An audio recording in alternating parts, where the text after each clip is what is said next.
Hey there besties! Welcome back to our channel.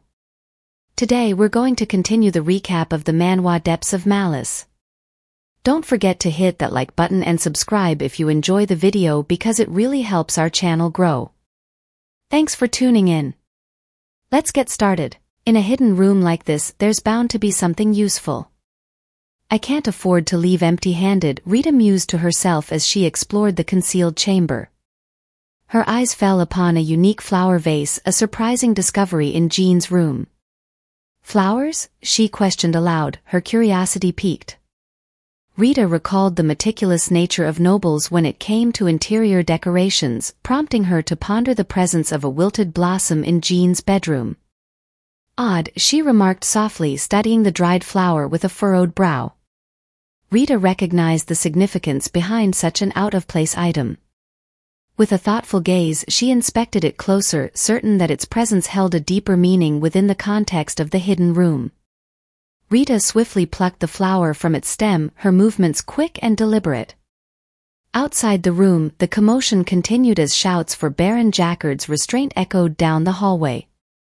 Time to step in, she thought, her resolve firm as she recognized the need to intervene before her absence drew unwanted attention.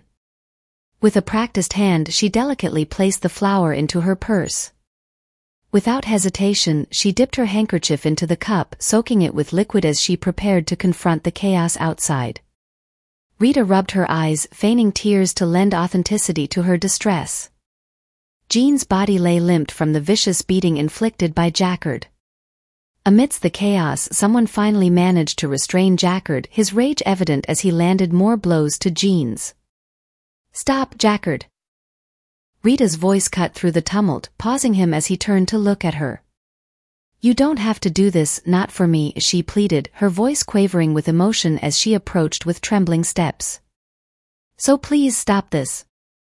As Rita reached out to touch Jackard's chest, her gentle gesture startled him. His hands, stained crimson with blood, hung limply at his sides, the weight of his actions suddenly apparent in the face of Rita's heartfelt appeal. "Please, Jackard," Rita begged, her voice trembling with urgency, tears streaming down her cheeks.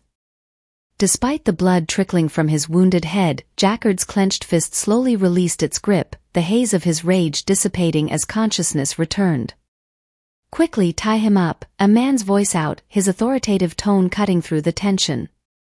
Another voice echoed, calling for rope as men sprang into action. With swift movements, they secured Jackard's hands behind his back, immobilizing him on the floor. Baron Jackard lay silent, unable to protest as he watched Rita sobbing nearby. His gaze, once filled with fury, now held a hint of innocence.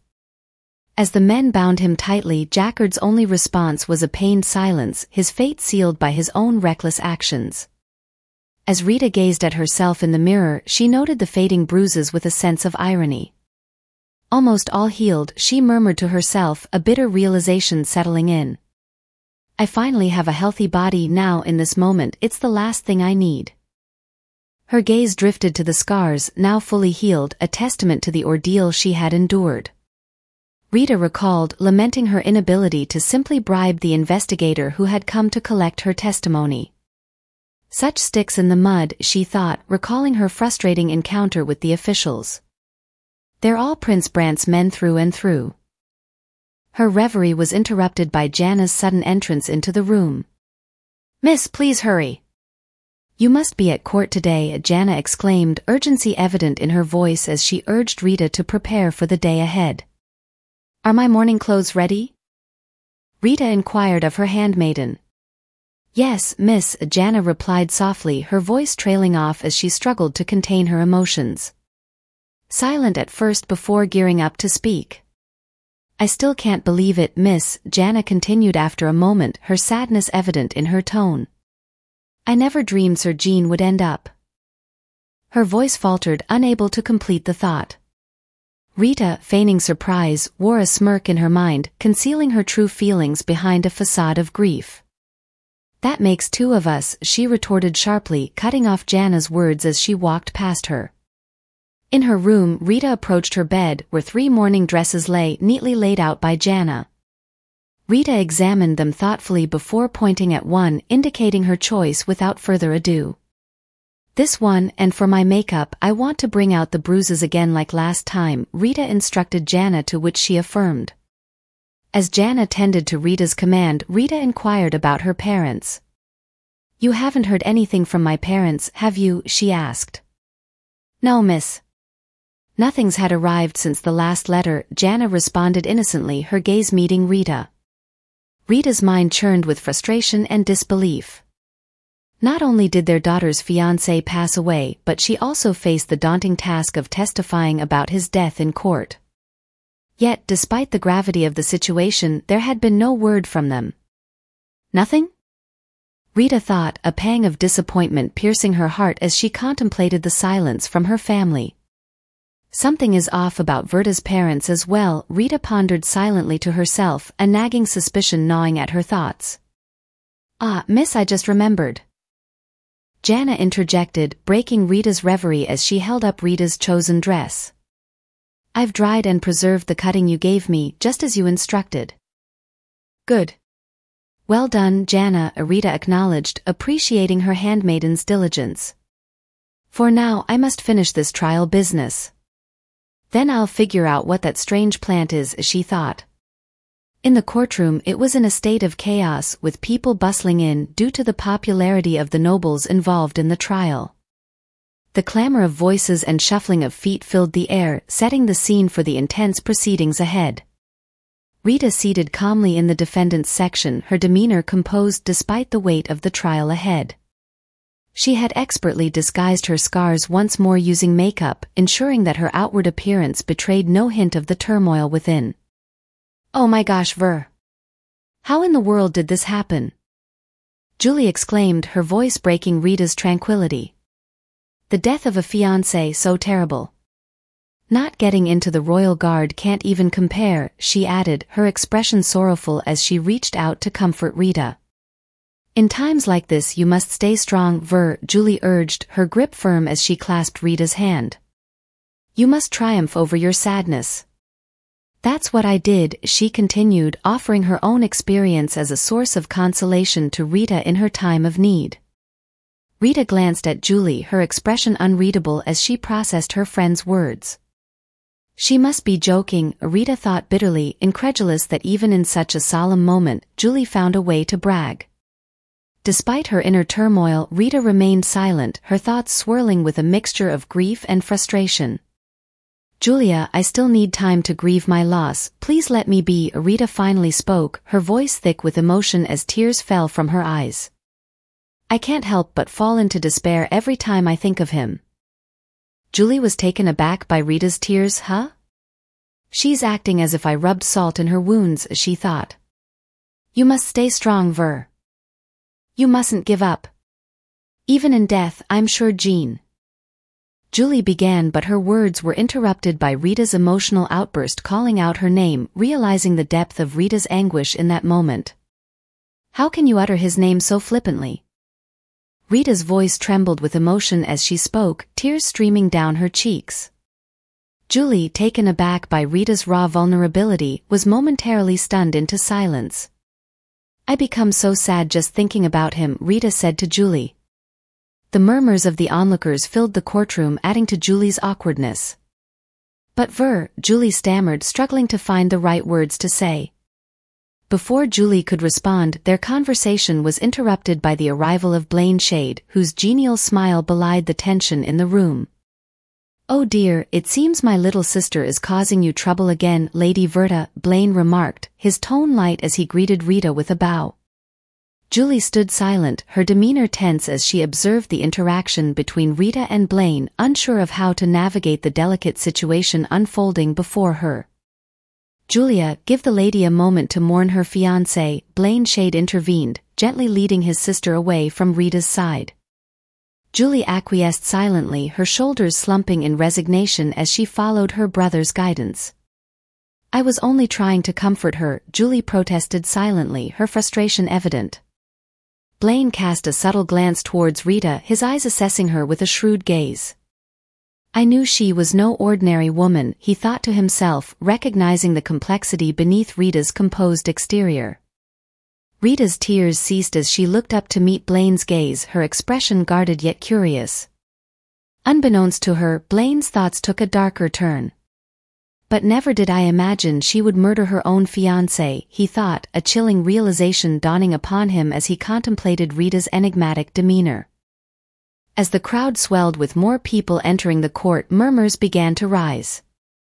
"Did you see that bruise on her cheek?" a lady remarked, her tone oddly cheerful. "They say her fiancé hit her." "How bold," a man commented amidst the noise. "I suppose Count Alberhart is overseas."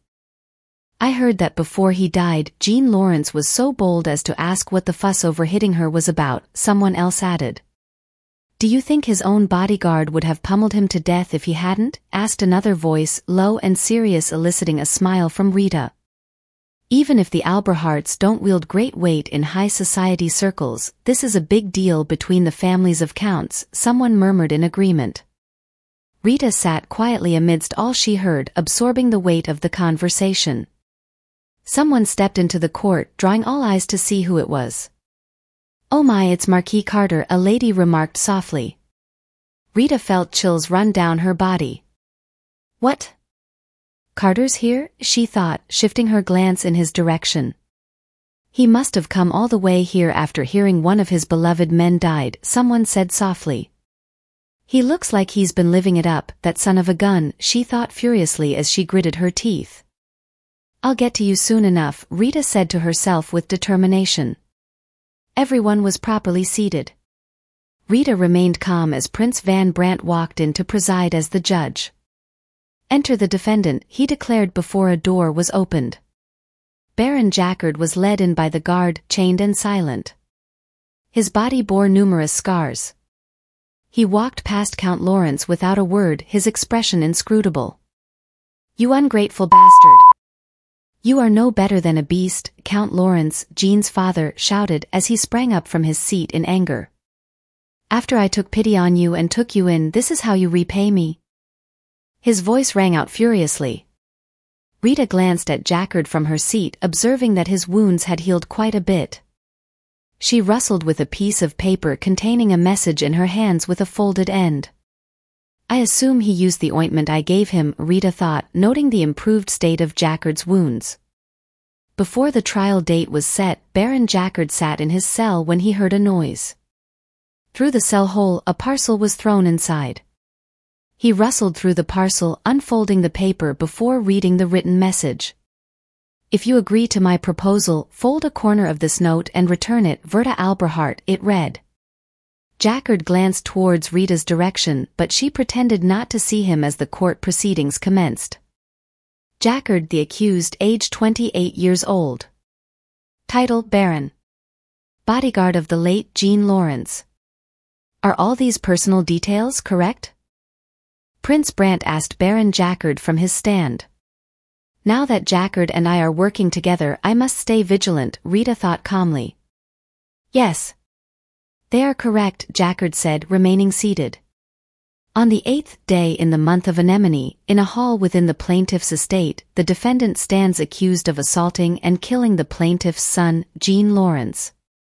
In addition, the motive has been determined as romantic admiration for the victim's fiancé, as well as a personal grudge, thus constituting the murder as one of passion, Prince Brandt read out to the court's hearing.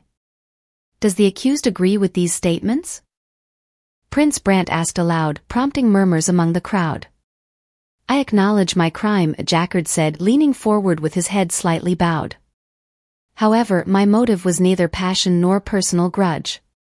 It was simply my duty as a knight to protect Lady Verta, he explained, glancing at Rita. Bullshit. How dare a bodyguard attack his own owner? You bastard. You're worse than a dog. Count Lawrence shouted furiously, pointing at Baron Jaccard. Prince Brandt hit his mallet on his desk. Order. Presently the defendant must give his statement. No one but the accused may speak, he shouted, calming the restlessness in the court. Your Honor, until recently Lady Verda had been suffering severe physical abuse at the hands of the Count's son, Jacquard began. As a knight who ascribes to the code of chivalry, I could see no other way to protect the lady other than to overpower Jean Lawrence, he explained, causing murmurs among the crowd. I pray you take this into account as well, Jacquard said calmly. He followed directions well, Rita thought calmly, watching him deliver his statement. Very well. Would the witness Verda Albehart please give her statement? Prince Brant requested. The investigators said it'd take 5 weeks for her to fully heal. She's still bruised here and there, Prince Brant thought, watching Rita closely from his stand. Raising her right arm, Rita stepped forward to the stand to take her oath. I, Verda Albehart, solemnly swear that the evidence I give to this court shall be the truth, the whole truth, and nothing but the truth, she said. Although it pains me to say this, I indeed suffered continual abuse at the hands of my fiancé, Jean Lawrence, Rita began speaking calmly and sadly. Jacquard watched as the abuse took place, she said. At that moment, Jacquard bowed his head in silence. Rita sniffed as tears began welling in her eyes. I hoped that if I tried harder, perhaps he would come to love me, but he continued to abuse me regardless of where we were, Rita said, stunning the crowd. Oh my word, a lady exclaimed. Look at those bruises, how awful, said another lady.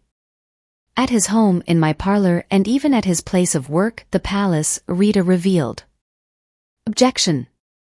Count Lawrence shouted, stopping Rita from continuing her speech. Where is your proof my son was responsible for that abuse? Who's to say you didn't have some other bastards hit you just to spin your story, he shouted in disgust. There is no definitive evidence, but there is a witness to the assault, Prince Van Brant said, stunning Count Lawrence. I implore you to summon this witness, Your Honor. My son would never have laid a hand on his fiancée. Count Lawrence replied to Prince Brant almost immediately, his expression furious. Prince Brant lifted his hand. That would be me, he declared, recollecting his encounter with Rita during her visit to the palace. He remembered seeing her, noticing the bruises on her face, and in that moment, he knew. I am the witness, he proclaimed boldly, stunning everyone present. Your Honor, I beg your pardon, Count Lawrence began, his voice stuttering slightly. A few days prior to the unfortunate demise of the victim, I chanced upon Miss Albehart on the stairway within the Royal Administrative Building. She was returning home after being assaulted by Jean Lawrence. The crowd stirred and a voice interjected, Prince Van Brant isn't the kind of person who would lie. He's one of the fairest and most honorable noblemen in the land. The murmurs ripple through the room as the proceedings continue. Prince Brant proceeded to inform the court that he couldn't ascertain further injuries as Rita was clad in a long gown at the time. Nonetheless, he observed a swollen cheek and bruised lip, leading him to believe she had been assaulted.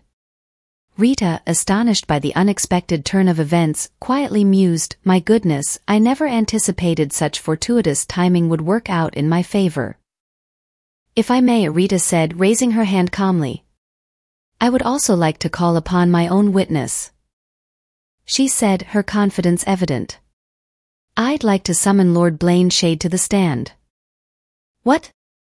Julie exclaimed, her surprise evident as she glanced at her brother. Blaneshade rises slowly, making his way to the witness stand with a calm demeanor as Rita stepped aside for him to take the witness stand. Lady Verda has long been a close friend of my younger sister, Julia, he began, a gentle smile gracing his lips. During her visits to our home, we would engage in occasional light conversation, he continued, his words caused his sister to appear confused. On one such occasion, Blaine revealed, his tone measured, I happened to notice a bruise on Lady Verda's wrist. He recounted as he recalled their meeting that day, his surprise upon seeing Rita's injured arm, adding depth to the unfolding testimony. Only force from an adult man could have left such a mark, Blaine asserted calmly. Initially she brushed over the subject, likely to shield her fiancé. However, eventually she confided in me with the truth. He paused, casting a brief glance at Rita to gauge her reaction. In truth, it was Jacquard who inflicted that bruise. Yet when it boils down to it, one could say it was Jean's fault, Rita thought. With his statement concluded, Blaine Shade bowed as he gracefully exited the witness stand, a satisfied grin crossing his face. "And thus I settle my debt," he mused inwardly. Prince Van Brandt turned his attention to Count Lawrence. "Does the plaintiff have any further objections against the aforementioned testimonies?" Prince Brandt inquired. However, Lawrence remained silent, his head bowed in shame. "No, Your Honor," he replied as he clenched his fist. "Verda Albehart, your credibility as a witness has been established. Please proceed with your testimony," Prince Brandt addressed Rita. She nodded in acknowledgement before beginning. "After the assault at the palace, I made attempts to terminate my engagement with Jean Lawrence, but he refused to see me," Rita recounted, her voice wavering slightly as she sniffled. "Hence, I arrived at his estate earlier than Jean's usual departure time and requested a private audience with Baron Jacquard," Rita explained as she glanced towards the cuffed Baron. "Before you continue, for the record, please clarify your reason for seeking a separate meeting with Baron Jacquard," Prince Brandt interjected, his voice firm yet fair, prompting Rita to provide further context. "I sought someone who could corroborate my account of the assault," Rita explained softly. "I believed Baron Jacquard would be inclined to support me, given his reputation as a knight of honor." "A knight of honor, my foot." "He was a dog's dog," Rita thought, though she maintained her composure, feigning sobriety. "How dare you?" Count Lawrence interjected angrily, reacting to Rita's remark. Rita continues, brushing off the interruption and returning her focus to her testimony. "The Baron refused, expressed concern that supporting my claims would tarnish my fiancé's reputation," Rita revealed, her hands pressed against her chest in a gesture of vulnerability. "How did a man so fiercely loyal to his master end up pummeling his master to death with his bare fists?" Prince Van Brandt said, the question lingering in the air. "I must request further elaboration in your statement," Prince Brandt interjected, his tone firm but fair, prompting Rita to provide additional details to clarify the situation. "It was then that my fiancé unexpectedly entered and found us together," Rita recounted. "Upon seeing us, he hurled insults at me and initiated the assault," she said, her voice tinged with sadness. "The Baron intervened, attempting to stop my fiancé, but his efforts were futile," Rita continued, recounting the events. "Jacquard left the room to seek help, but Jean pursued him and struck him across the face. He threatened that if the Baron were to leave in such a manner, he would throw me to other men and have them violate me," Rita revealed, her voice trembling with tears as she imagined the distressing memory. "He declared he would pass me like a rag doll," Rita revealed with a heavy heart, her words sending a chill through the courtroom. Julie reacted with shock, her hand flying to cover her mouth, mirroring the astonishment of those present. "Did you all hear that?" someone exclaimed, the disbelief evident in their voice. "For Jean Lawrence to utter such despicable words, it's almost unfathomable," another voice added, echoing the disbelief rippling through the room. The murmurs among the crowd intensified as individuals exchanged whispers and remarks. "Order! Order!" Prince Brandt's voice boomed, punctuated by the resounding strikes of his gavel, each one louder than the last. That is when the Baron lost all composure. "All of this unfolded because of his noble intent to protect me," Rita declared, her gaze flickering to observe his reactions discreetly. "Baron Jacquard exemplifies true knighthood," she continued, her tone earnest. "Please consider my ordeal and show leniency in his sentencing," Rita implored the judge, her plea tinged with desperation. "Wench! How dare you take his side?" Count Lawrence's voice echoes through the courtroom, filled with venom and anger. He attempted to approach Rita, but the royal guards swiftly intervened, restraining him. "You spout such vile falsehoods, yet you have the audacity to call yourself a lady," he continued, his accusations cutting through the air. "You slept with that scoundrel, didn't you? You're responsible for my son's death." Count Lawrence's anger escalated, his words laced with fury. He struggled against the guards as he declared, "Don't you know who I am? Unhand me." Rita recoils in shock, her hand trembling as she observes the scene unfolding before her. "Such violence and hateful words," she murmured softly, her disbelief evident. "You and your son are no different." Rita cried out, her emotions raw and tears streaming down her face. What? The wench has lost her mind, Count Lawrence responded incredulously, his voice tinged with disbelief, before collapsing to the ground unconscious. Count Lawrence has fainted.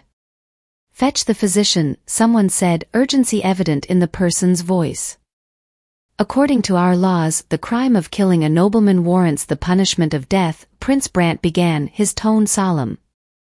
However, considering the defendant's actions stemmed from both chivalrous intents to protect the lady and the need for self-defense against Sir Jean Lawrence's assault and intimidation, I find the defendant guilty of accidental manslaughter, Prince Brant declared solemnly as he delivered the verdict. The Court of Ostland hereby sentenced the defendant, Jackard, to 20 years of imprisonment, he concluded, bringing down his gavel to signify the end of the trial. After the court proceedings, Prince Brant stepped outside with his fellow judges, his gaze caught on Rita, who was sobbing uncontrollably. Her parents aren't even in the country. Poor girl, he thought, feeling a pang of sympathy for her. Suddenly he noticed Rita's expression change, her tear-streaked face contorting into an unsettling smile. Chills ran down his spine as he watched her, puzzled by the sudden shift in demeanor. What? She's smiling, he wondered. 20 years, that should be more than enough time to teach Jackard a lesson, Rita thought to herself, a mischievous smile that belied the emotion stirring within her. She quickly composed herself, sensing someone glancing at her as she left the courthouse. Unbeknownst to her, Prince Brant, ever watchful, caught a glimpse of her smile. His keen observation sparked a silent vow to keep a vigilant eye on her, sensing there was more beneath the surface than met the eye. Meanwhile, Rita's carriage made its way through the streets toward the Alberharts manor. As the carriage came to a stop, Rita's mind turned to her next objective, dealing with Ian, the butler. Rita's attention was drawn by a knock on her carriage door, and she turned to find the coachman standing there, looking tense. "Milady, I'm sorry," he began, "but a carriage is blocking the path ahead." Rita raised an eyebrow in curiosity. "Oh! And whose family does it belong to?" she asked. The coachman's response came with a hint of unease. "It belongs to Marquis Carter," he informed her. Rita's eyes widened in surprise, a flicker of concern crossing her features. "What shall I do, milady?" "Shall I turn the carriage back to the courthouse and request assistance?" the coachman asked, his voice tinged with uncertainty. Rita pondered for a moment, her mind racing with possibilities. What could Carter want with Verta? Could he have deduced my true identity? Rita's mind buzzed with confusion. But how, she thought, her brow furrowing in perplexity. Is it possible Yersha was caught? Her thoughts raced as she clenched her fist. The coachman's words brought her back from her reverie. "He may move if we involve law enforcement," he suggested, his gaze fixed on Marquis Carter's coach. "No. If the Marquis wishes to speak with me, have him come to my carriage," Rita commanded firmly, folding her hands decisively. "At the very least, I would hope an uninvited guest wouldn't be so shameless as to have me running over there," she added, her tone tinged with a hint of indignation. With that, Rita shut her carriage door with a resounding bang, startling the coachman momentarily. Proud Carter approached Rita's carriage with measured steps, and the coachman bowed respectfully as he arrived. He knocked gently on the door before speaking in a polite tone, "Lady Verta, my name is Proud Carter. May I join you in your carriage for a moment?" Rita opened her carriage door with a gracious gesture. "Please come in, my lord," she said with a warm smile, inviting Proud Carter into her carriage. He entered and settled himself, facing her. After a moment of silence, he spoke. "During the trial, I was deeply moved by your testimony," he admitted earnestly. "I had no clue Jean was such a sick devil. I realize I am partially to blame. I should have seen the signs," Proud Carter confessed to Rita. She listened quietly as she observed his facade of remorse. Inwardly, she couldn't help but condemn his hypocrisy, recognizing him as the shameless, silver-tongued snake he truly was. "No. I think he may be even worse now," Rita thought to herself, her expression neutral as she listened on. My condolences for the violence you suffered as well as your loss, Proud Carter offered gently. Thank you for your kind words, my lord, she replied softly. Despite all his evil deeds, he was still your fiancé, Proud Carter remarked, his tone sympathetic. I see your grief for him, my lady, Proud Carter remarked calmly, his gaze understanding. Of course. After all, he used to be so sweet to me, she admitted, her voice catching with emotion. But in truth, I am still grieving every time I think of him. Rita's voice trailed off, unable to continue as her tears began to fall. You understand surely, Rita said, composing herself and wiping her eyes with a handkerchief. She couldn't help but feel impatient for Proud Carter to leave. Of course, certainly your sadness is shared by everyone who loved Jean. Please excuse this old man's insensitivity, Proud Carter replied with a calm smile, his demeanor reassuring. Rita's heart was relieved as she realized that Proud Carter seemed oblivious to her true identity. Tears welled up in her eyes as she thought about how he continued to talk about Jean. Forgive me. I was so absorbed in my grief I hardly took in any of my surroundings earlier, she said softly, her voice trembling with emotion. I heard you were also quite close with him yourself, Rita said calmly, her eyes meeting Proud Carter's. He was a competent official, so I treated him like my protégé. Who knew things would turn out like this? Proud Carter replied with a faint smile. However, his expression darkened as he continued, but that leads me to ask, Lady Verta, he said, his voice lowering slightly as he leaned forward towards Rita. On the day of the incident, did anything happen to disappear from Jean's estate? Proud Carter whispered to Rita, his tone low and conspiratorial. Rita feigned innocence, her gaze meeting his. Disappear? I couldn't say, she replied innocently, giving him a subtle glance. I see, Proud Carter mused, contemplating Rita's response.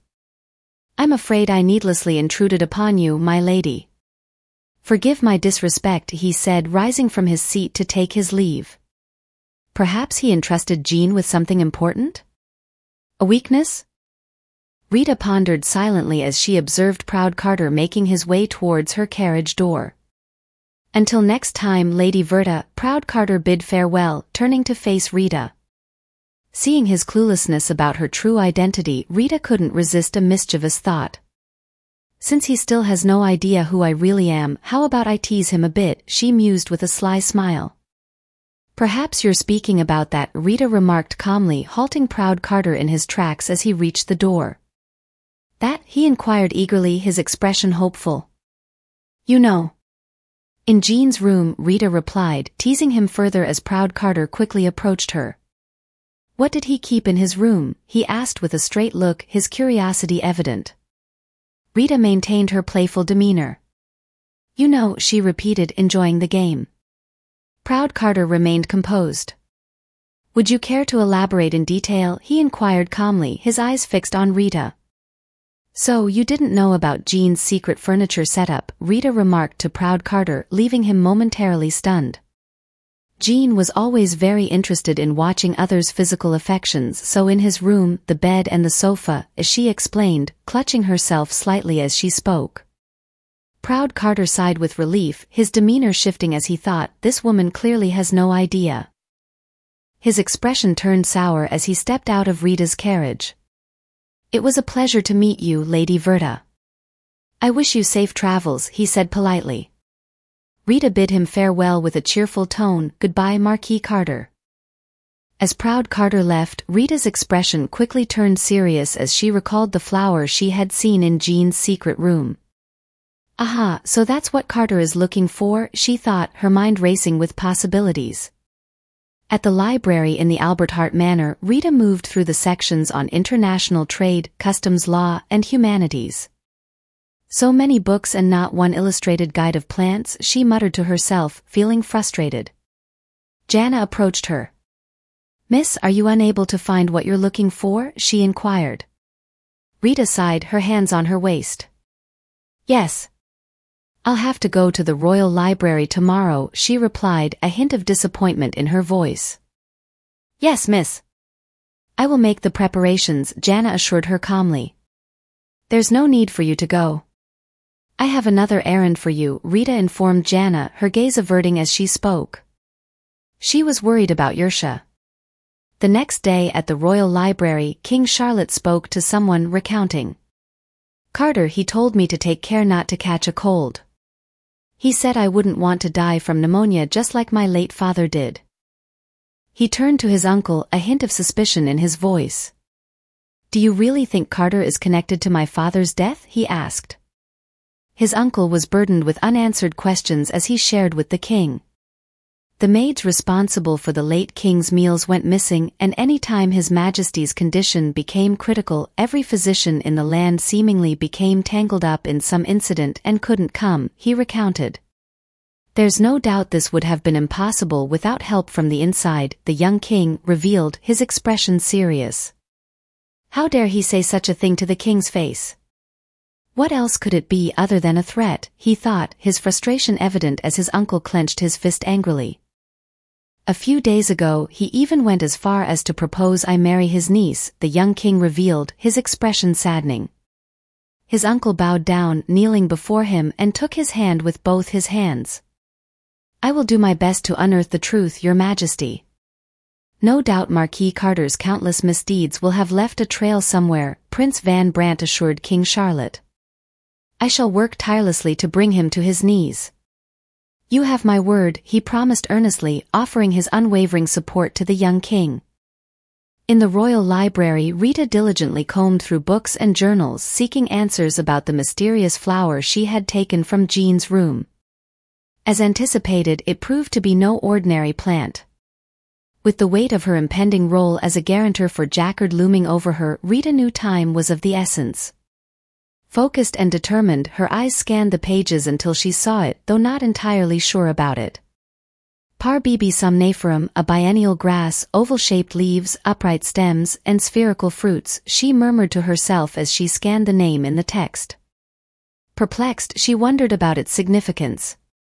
Rita's brow furrowed as she carefully turned the pages, searching for clarity. Her eyes paused as she stumbled upon a detailed description of the plant, and she leaned in to absorb the information, her mind focused solely on deciphering its meaning. Rita's eyes narrowed as she absorbed the unsettling information before her. If one ingests it regularly, they will develop not only an addiction to the plant but also symptoms of lung damage which resemble pneumonia, she read inwardly. A chill ran down her spine as she contemplated the implications. Furthermore, if one should cease ingestion, they may experience sudden shock or even death, Rita read inwardly, her thoughts racing. What a frightening plant, Rita mused silently, her expression tinged with mischief as she considered its ominous properties. I had my suspicions, but who knew it was a drug, she concluded, her mind racing with possibilities. Just then, Prince Brandt descended the stairs leading to the royal library. As Prince Brandt descended the stairs, his gaze fell upon Rita, who was deeply engrossed in her reading. Miss Alberhart? Does she enjoy reading? That's unexpected, he pondered silently. Rita was engrossed in the book. She smiled as she stylishly looked up, dumbfounding Prince Brandt. Greeting her might prove awkward. Let's just pretend I didn't see her and turn back, he reasoned silently to himself. Meanwhile, Rita caught sight of the prince as he departed. Prince Van Brandt, she thought as he stepped further away. A sudden realization struck Rita like a bolt of lightning. If I want to file a petition for Jacquard's bail, I have to meet him, she thought, her heart pounding with urgency. With a sense of determination, Rita swiftly rose from her seat and dashed towards Prince Brandt. She quickened her pace to catch up with him as she navigated the hallway, intent on reaching him before he disappeared from sight. Rita, nearly catching up with Prince Brandt, couldn't help but wonder why he was moving so quickly as her breath was uneven. As she called out to him, a smile playing on her lips, she noticed his attention turning towards somewhere. She turned to look at who caught Prince Brandt's attention. Lo and behold, they both froze upon the approach of a familiar face, their expressions reflecting a mixture of surprise and curiosity. Proud Carter? Rita thought, her heart sinking as she spotted him right there in the flesh. Sensing the need to avoid him at the moment, she instinctively attempted to conceal herself from both men. Before she could fully execute her plan, someone swiftly materialized behind her. With a sudden movement, the person grabbed her arm and swiftly guided her to a hidden corner, seeking safety from the unexpected encounter as she turned to see the person. "Sir Blaine?" Rita exclaimed softly as she recognized her rescuer. However, before she could address him further, Blaine placed a finger against his lips, silently urging her to remain quiet. Rita understood the gesture as she acquiesced. "Well, staying quiet isn't too difficult a task, but I'm uncomfortable being this close to him," she thought. Feeling the need to press herself further into the tight hiding spot with Blaine, Rita shifted closer. He pecked her, smiling in response. "Just try to kiss me again and see what happens," Rita thought angrily. Her demeanor changed as she shot him a look that clearly conveyed, "Get away from me." Blaine released his grip on Rita, creating a noticeable distance between them, and chuckled lightly. "Do you know what those two are up to?" she asked quietly. Blaine, equally intrigued, responded in a hushed tone, expressing his own curiosity about the situation as they both observed Proud Carter and Prince Brant from their vantage point. "I can tell just from his expression that smile can't mean anything good," she thought, her instincts sharp as she caught his grin. As Carter addressed Prince Brant, "It seems the king has already retired for the day. I came hearing you were together, but seeing as you are alone now," he said as Prince Brant maintained a composed demeanor, his expression remained neutral. "Don't make that scary face with me," Proud Carter remarked, his smile persisting even as he addressed Prince Brant. "Anyway, you have a misunderstanding about me," he continued, his tone light but firm. Then, his expression shifted, taking on a more serious demeanor as he imparted his advice to Prince Brant. "His Majesty is still young and very smart. I believe he has much potential," he suggested earnestly, his words carrying a weight of wisdom. Proud Carter's maturity shone through in his composed demeanor and thoughtful words. "I'm looking forward to seeing exactly how far His Majesty will go. Of course, I will do everything in my power to assist His Majesty," Proud Carter expressed. Despite Carter's efforts to engage him, Prince Brant remained silent, his gaze fixed on Carter, observing his smile once more without uttering a word. "I appreciate your dedication," Prince Brant acknowledged, his voice measured as he turned his face away from Proud Carter's gaze. "I hope that your loyalty remains unshakable, even in the face of personal gain," he added, his expression stern and unfriendly as he started to walk away, leaving Proud Carter behind. Rita, surprised by the exchange between Prince Brant and Proud Carter, voiced her observation. "Their relationship seems to be not good, or was I wrong?" she pondered aloud. Blaine, with a smirk on his face, responded to Rita's comment with a compliment. "Your eyes are not only beautiful but also very perceptive as well, my lady," he remarked, his tone playful. However, as Blaine's gaze inadvertently shifted to Rita's bosom, he blushed suddenly, realizing his mistake. Rita, noticing Blaine's gaze, reacted swiftly by pushing him away with a firm hand, causing Blaine to laugh in response.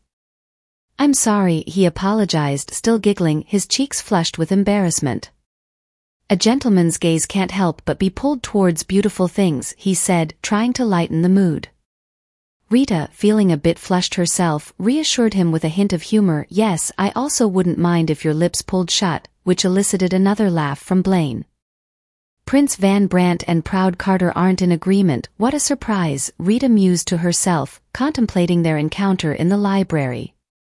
As she reflected on their differing perspectives, a thought crossed her mind. "If I can persuade him, then perhaps the upstanding prince and I can wrangle Proud Carter once and for all," she thought, considering the lengths some might go to sway others to their side. "How should I approach him?" Rita asked herself, her expression taking on a sinister edge as she contemplated her next move. Before she could delve further into her thoughts, Blaine's voice broke her reverie. "Lady Verta. You seem to be thinking about something interesting, but I'd be disappointed if you forgot that I'm still here," he remarked softly, expressing his feelings of being left out. Thank you for joining us on this incredible adventure. If you enjoyed what you watched, please consider liking, subscribing, and ringing that notification bell. Your comments mean the world to us and help us improve. The next episode promises even more excitement and unexpected twists, so stay tuned as we embark on this thrilling journey together. Keep the anticipation alive, and we'll catch you in the next episode.